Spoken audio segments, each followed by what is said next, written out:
በጃልመሮ ወይንም ኩምሳ ድሪባ የሚመራው የኦሮሞ ነጻነት ሰራዊት እስከ ግንቦት 27 ቀን 2018 ዓ.ም በመላው ኦሮሚያ ውስጥ የትራንስፖርትና እንቅስቃሴ እገዳ ጥያለው ሲል አውጇል። ይህ የታጣቂ ቡድኑ ማስጠንቀቂያ ሰኞ የሚደረገው ምርጫ ላይ ጥላን አጥልቷል። ሆኖም የክልሉ የጸጥታ ኃይላት ምርጫውን ደህንነቱ የተጠበቀ ለማድረግ ተዘጋጅተናል ብለዋል። ኢራን በኩዌት ጦር ሰፈር ላይ በፈጸመችው የሚሳኤል ጥቃት በርካታ አሜሪካውያን ቆሰሉ። ጤና ይስጥልን፣ ኢትዮ ፍሮንቶች ነን።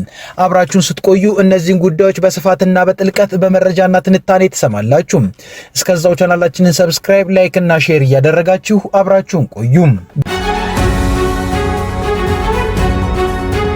በጃልመሮ ወይንም ኩምሳ ድሪባ የሚመራው የኦሮሞ ነጻነት ሰራዊት እስከ ግንቦት 27 ቀን 2018 ዓ.ም በመላው ኦሮሚያ ውስጥ የትራንስፖርትና ሌሎች እንቅስቃሴዎች እገዳን ጥያለው ሲል አውጇል።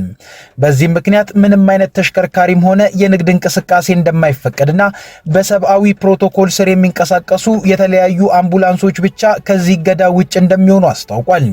ይህንን እገዳ የሚጥስ ማንኛውም አካል አፋጣኝና ወሳኝ እርምጃ ይገጥመዋል ሲል ያስጠነቀቀው ቡድኑ የዲፕሎማቲክ ማህበረሰብ አባላትም በዚህ ወቅት በኦሮሚያ ክልል ውስጥ የሚያደርጓቸውን ጉዞዎች እንዲያቋርጡ መክሯል። የኦሮሚያ ክልል ፖሊስም ይህን የኦሮሞ ነጻነት ሰራዊት እወጃ ተከትሎ ወዲያው መግለጫን አውጥቷል። በመግለጫው የመራጮችን ደህንነት እንደሚያረጋግጥም ገልጿል። የክልሉ ፖሊስ ኮሚሽነር ጄኔራል ድሪባ መኮንን ለሀገር ውስጥ መገናኛ ብዙሃን እንደተናገሩት ምርጫው በሰላምና በስኬት እንዲጠናቀቅ ከክልልና ከፌዴራል የጸጥታ ኃይሎች ጋር በከፍተኛ ቅንጅትና ቁርጠኝነት እየሰራ ይገኛል ብለዋል። ኮሚሽነሩ የምርጫውን ሂደት ደህንነት ለመጠበቅ ከክልልና ከፌዴራል የተዋቀረ የጋራ የጸጥታ ግብረ ኃይል የምርጫው ዝግጅት ከተጀመረ ጊዜ አንስቶ ሲንቀሳቀስ ቆይቷል ምን ያሉት የጸጥታ ኃይሎች ምርጫውን ለማስተጓጎልና ሁከት ለመቀስቀስ ይንቀሳቀሳሉ ተብለው በተጠረጠሩ ጸረ ሰላም ኃይሎች ላይ ክትትል በማድረግ ህጋዊ እርምጃ ለመውሰድ ኦፕሬሽኖችን ማካሄዳቸውንም ገልጸዋል። አክለውም የምርጫ ቁሳቁሶች ያለምንም የጸጥታ መስተጓጎል በክልሉ በሚገኙ መዳረሻዎች በሰላም መድረሳቸውንም አስታውቀዋል። በድምፅ አሰጣጥ ሂደት ወቅት የጥበቃ የክትትል ስራዎች ተጠናክረው እንደሚቀጥሉና የምርጫው ውጤት ይፋ እስከሚሆን ድረስ ሂደቱ እንደሚቆይም አብራርተዋል። ጄኔራል ድሪባ በክልሉ የተደራጁ የጸጥታ ኃይሎች በምርጫው ወቅት ሰላምና የህግ የበላይነትን ማስከበራቸውን እንደሚቀጥሉም ገልጸዋል። የጸጥታ ማረጋገጫ መግለጫ የተሰጠው የኦሮሞ ነጻነት ሰራዊት ምርጫውን ውድቅ ማድረጉንና በመላው ኦሮሚያ ሰፊ የእንቅስቃሴ ገደቦችን መጣሉን ባስታወቀበት ዕለት ነው። ይህ የታጠቀ ቡድን የጠቅላይ ሚኒስትር አብይ አህመድ መንግስት ግጭት እየተካሄደ ባለበትና ወሳኝ ሚና ያላቸው የተቃዋሚ ፓርቲዎች ለመሳተፍ ፈቃደኛ ባልሆኑበት አውድ ውስጥ አስቀድሞ የተወሰነ የምርጫ ሂደት ለማስፈጸም እየተንቀሳቀሰ ነው ሲል ከሷል። የኦሮሞ ነጻነት ሰራዊትን ጨምሮ ሀገሪቱ በእርስ በርስ ጦርነት እየተጎዳች ባለችበትና እያንዳንዱ ዋና ዋና የፖለቲካ ፓርቲ ለመሳተፍ ፈቃደኛ ባልሆነበት ሁኔታ አብይ አህመድ ይህን ምርጫ ተብዬ ድርጊት ለማስፈጸም አጥብቆ እየሞከረ ነው ሲል ገልጿል።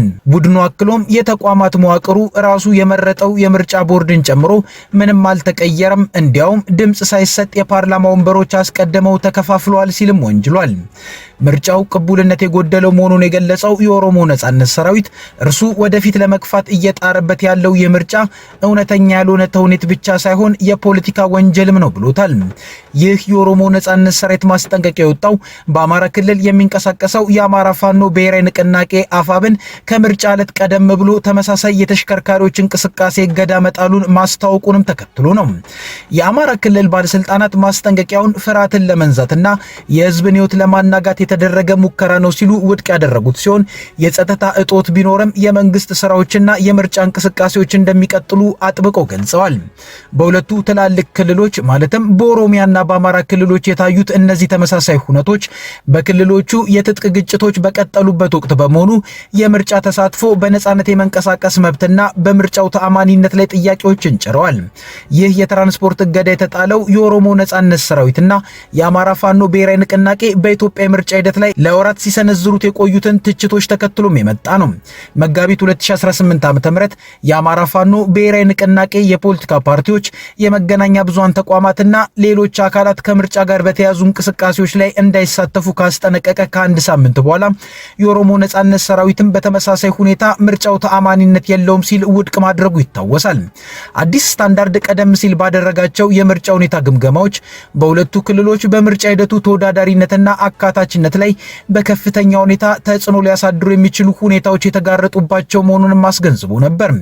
በኦሮሚያ ክልል ዋና ዋና የተቃዋሚ ፓርቲዎች በምርጫው ላይ ባለመኖራቸውና ግጭቱ በመቀጠሉ ምክንያት የፖለቲካ ምህዳሩ በተግባር ወደ አንድ ፓርቲ የበላይነት እየተቀየረ የመሄድ ስጋት አንዣቦበታል።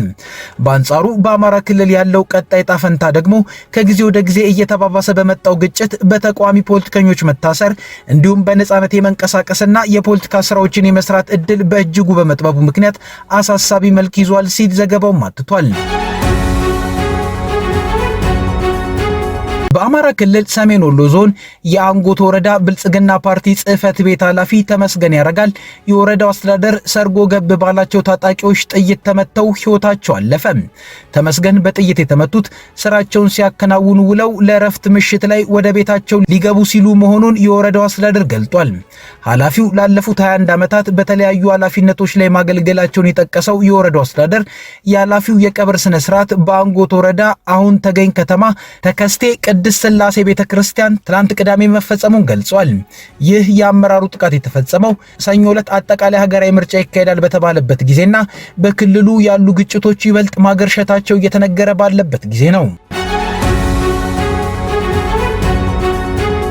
ኢራን በኩዌት ጦር ሰፈር ላይ በፈጸመችው የሚሳኤል ጥቃት በርካታ አሜሪካውያን ቆሰሉ። ከኢራን የተነሳ የሚሳኤል ጥቃት ኩዌት ውስጥ ባለ የአየር ጦር ሰፈር በርካታ አሜሪካውያንን እንደጎዳ ብሉምበርግን የዘገበው። ይህም የአሜሪካ ኢራን ጦርነትን ለማስቆም የሚደረጉ ጥረቶችን ይበልጥ ሊያወሳስብ ይችላል የተባለ አዲስ ጥቃት ነው። የኢራን ባላስቲክ ሚሳኤል ስብርባሪ በአሊ አልሳሌም የአየር ጦር ሰፈር ላይ የወደቀ ሲሆን በርካታ አሜሪካውያንን ቀላል ጉዳት እንዲደርስባቸው አድርጓል። በጥቃቱ ሁለት MQ-9 ሪፐር የተባሉ ድሮኖች ደግሞ ከባድ ጉዳት እንዳጋጠማቸው ብሉምበርግ ዘግቧል። የጉዳቱ መጠንና የተጎዱ ሰዎች ቁጥር የዘገባ እስከወጣበት ቅጽበት ድረስ አልታወቀም። ብሉምበርግ እንደዘገበው ጥቃቱ ባለፉት 24 ሰዓታት ውስጥ የተፈጸመ ነው። የአሜሪካ ማዕከላዊ ኮማንድ ሴንትኮም ቅዳሜ ማለዳ በኢሜል አስተያየት እንዲሰጥ ለቀረበለት ጥያቄዎችን መልስ አልሰጠም። አሊ አልሳሌም የአየር ጦር ሰፈር ከኩዌት ከተማ ሰሜን ምዕራብ አቅጣጫ 64 ኪሎ ሜትር ገደማ ያክል ርቀት ላይ የሚገኝ ነው። የጦር ሰፈሩ በፐርሺያን ገልፍ ውስጥ የአሜሪካ ዋና የአየር እንቅስቃሴ ጣቢያ ሲሆን የአሜሪካና የአጋር ኃይሎችን ጦር ያስተናግዳል።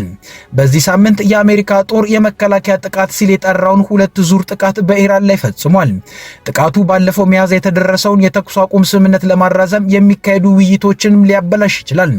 ሁለቱ ወገኖች ሰፊ የሰላም ውይይት ለማድረግ ፍላጎት ቢያሳዩም የሆርሙዝ ወሽመጥ የቁጥጥር ጉዳይን ጨምሮ በተለያዩ መሰረታዊ ጉዳዮች ግን ልዩነት አላቸው። በዚህ ምክንያት በሁለቱ ሀገራት መካከል ያሉ ውጥረቶች ከጦርነት ጫፍ ላይ ያሉ ተደርገው እየተወሰዱ ነው። በማንኛውም አይነት ሁኔታ ጦርነቱ ዳግም ሊቀሰቀስ የሚችልበት ሁኔታ ላይ እንዳለም ነው የሚነገረው። የአሜሪካ መከላከያ ሚኒስትር ፒት ሄግሴት ይህንን የሚያረጋግጥ አስተያየት ሰጥተዋል። ሚኒስትሩ ትላንት ቅዳሜ ዕለት ከቴህራን ጋር ስምምነት ላይ መድረስ ካልተቻለ አሜሪካ ጥቃቶችን እንደገና ለመጀመር ዝግጁ ነች ብለዋል። የዋሽንግተንና የቴህራን ተደራዳሪዎች ያሏቸውን ዋና ዋና ልዩነቶችን ለማጥበብ እየሰሩ መሆኑን ተገልጿል። በሲንጋፖር የሚገኙት ሄግሴት አስፈላጊ ከሆነ ጥቃቶችን እንደገና የመጀመር አቅም አለን፣ ከበቂ በላይ አቅም አለንም ሲሉ ተደምጠዋል። አክለውም የኛ የመሳሪያ ክምችት በዚያም ሆነ በዓለም ዙሪያ ለጥቃቶቹ በጣም የተዘጋጀ ነው፣ ስለዚህም በጣም ጥሩ ይዞታ ላይ ነን ብለዋል።